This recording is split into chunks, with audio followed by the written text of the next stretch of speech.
ফাইনালে Messi magic, প্রথমবারের মতো MLS কাপের চ্যাম্পিয়ন হলো ইন্টার মায়ামি। দেখুন, কনফিও উঠছে আকার জুড়ে। MLS কাপের ট্রফিটা ধরা হলো শূন্যে।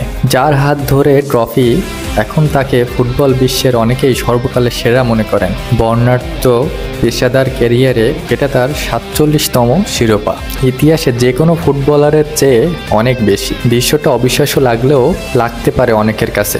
এই ইন্টার মায়ামি দলটা নিয়ে তো আর কম কথা হয়নি। কোচ নিয়ে প্রশ্ন, মেসি ছাড়া দলের অন্যদের সামর্থ্য নিয়ে প্রশ্ন, সন্দেহ ছিল অনেক। ছোট বড় নানা প্রশ্নে জর্জরিত ছিল পুরো দল। সব প্রশ্নের উত্তর মিলল আজ। ফ্লোরিডায় পোর্ট লডারলেডে চেজ স্টেডিয়ামে ভ্যাঙ্কুভার হোয়াইট ক্যাপসকে 3-1 গোলে হারিয়ে MLS cup champion inter Miami. ঘরের মাঠে চেজ স্টেডিয়ামে এটাই ছিল মায়ামির শেষ ম্যাচ, এবং এই শেষ ম্যাচটাই রাঙিয়ে তুলল ML10 লিওনেল মেসি। 2025 সালটা মায়ামির জন্য মোটেও সহজ ছিল না।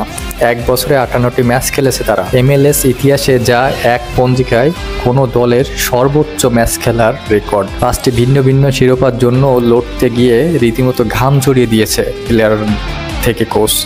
তবে এই MLS কাপটাই তারা সবচেয়ে বেশি করে চেয়েছিল। ফাইনালে অবশ্য ভ্যাঙ্কুভার দারুণ খেলেছে। সত্যি বলতে রাতের অনেকটা সময় ওরাই ছিল তুলনামূলক ভালো দল, কিন্তু মায়ামি শেষ পর্যন্ত ট্রফি এনে দিয়েছে ছোট এই মুহূর্তে বিশ্বের অন্যতম জাদুকর লিওনেল মেসি। আর সেই জাদুর কাঠিটি লিওনেল মেসি, তিনি থেকে এই কাঠিটি নাড়িয়েছেন। তিনি গোলের মূল উৎস ছিলেন। প্রথম গোলটা অবশ্য আত্মঘাতী, তবে এর কারিগর সেই মেসি। 60 মিনিটে সেই গোল পরিশোধ করে এক এক সমতায় আনে ভ্যাঙ্কুভার। মায়ামির দ্বিতীয় গোলটা এলো রদ্রিগো ডি পলের পা থেকে। গোলটা করে যে সুন্দর উদযাপন, মেসি যেই ডি পলকে যেভাবে জড়িয়ে ধরল, একই দলের সতীর্থ বলে কথা। অ্যাটলেটিকো মাদ্রিদ থেকে মৌসুমের মাঝপথে মায়ামিতে যোগ দিয়েছিল এই আর্জেন্টিনার মিডফিল্ডার রদ্রিগো ডি পল। 71 মিনিটে গোল করে ব্যবধান বাড়ায় 2-1। আর কোপিনের শেষ ব্রেকটা ঢুকিয়ে দিলেন তাদের আরেক ফরওয়ার্ডার তাদেও আলেন্দি। মেসির দুর্দান্ত শর্ট পাস থেকে পাওয়া বল গোল করে সব সংশয় দূর করে দিলেন তিনি। কোচ হাভিয়ের মার্সেলোনো তো আবেগ ধরে রাখতে পারলেন না। দৌড়ে মাঠে ঢুকে ঘাসে চুমু খেলেন, এবং উদযাপন দেখে মনে হচ্ছিল তিনি যেন আবারও সেই খেলোয়াড় জীবনে ফিরে গেছেন।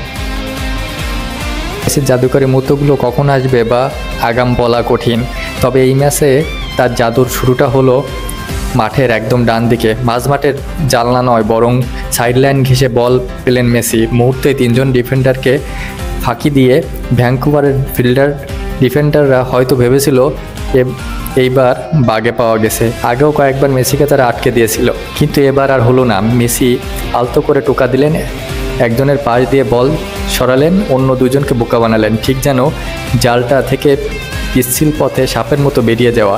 এরপর সিলবত্তি হয়ে বল গেল আলেন্দির কাছে। সেখান থেকে ভ্যাঙ্কুভারের ডিফেন্ডার রাফাল প্রেসের গায়ে লেগে বল জড়ালো গোলে। আর্জেন্টিনার ফরওয়ার্ডদের ওইটুকুই নড়াচড়া বদলে দিল ম্যাচের ভাগ্য। ফ্লোরিডায় ভ্যাপসা গরম আর আর্দ্রতার মধ্যে ম্যাচটা ছিল বিপরীতে ভরা। একদিকে মেসি শৈল্পিক ফুটবল, অন্যদিকে ভ্যাঙ্কুভারের পেশি শক্তি। স্টেডিয়ামের গ্যালারি অস্থায়ী, অনেকটা জোড়াতালি দেওয়া ইস্পাতের কাঠামো। সেই জৌলহসীন গ্যালারিতে উপচে পড়া ভিড়। 2023 সালে মেসির আগমনের পর থেকে যা এখানকার নিয়মিতই দৃশ্য। মেসির ম্যাচের প্রথমার্ধে ভ্যাঙ্কুভারের দাপট দেখে মায়ামির দর্শকদের কপালে চিন্তার ভাঁজ পড়েছিল। বল পজিশন থেকে শুরু করে আক্রমণ সব কিছু ভ্যাঙ্কুভারের দখলে ছিল। বিশেষ করে ভ্যাঙ্কুভারের শত শত সমর্থন এত দূর থেকে পাড়ি দিয়ে এসেছিল প্রিয় দলের জয় দেখতে, কিন্তু সাবির চেষ্টাগুলো শেষ পর্যন্ত আলোর মুখ দেখল না।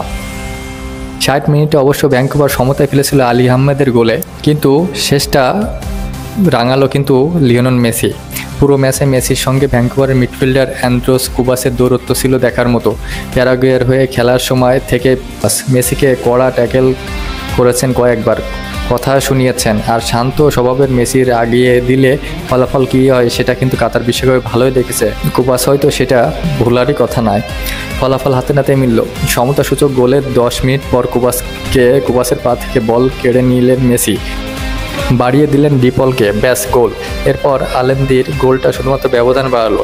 চেজ স্টেডিয়ামের গ্যালারিতে তখন গোলাপি ঢেউ। দক্ষিণ ফ্লোরিডার এই ঐতিহাসিক স্থানটিকে বিদায় জানানোর দিনে এর চেয়ে বেশি সুন্দর দৃশ্য আর কি হতে পারে। ইস্পাতের তৈরি স্টেডিয়ামের হয়তো যুক্তরাষ্ট্রের সবথেকে সুন্দর স্টেডিয়াম নয়, কিন্তু এই অসুন্দরের অস্থায়ী কাঠামো সাক্ষী হয়ে রইল ইন্টার মায়ামির ইতিহাসে সবথেকে সুন্দর গল্পের। কেমন লাগলো ভিডিওটি অবশ্যই জানাবেন, ভালো লাগলে পাশে থাকবেন। ধন্যবাদ।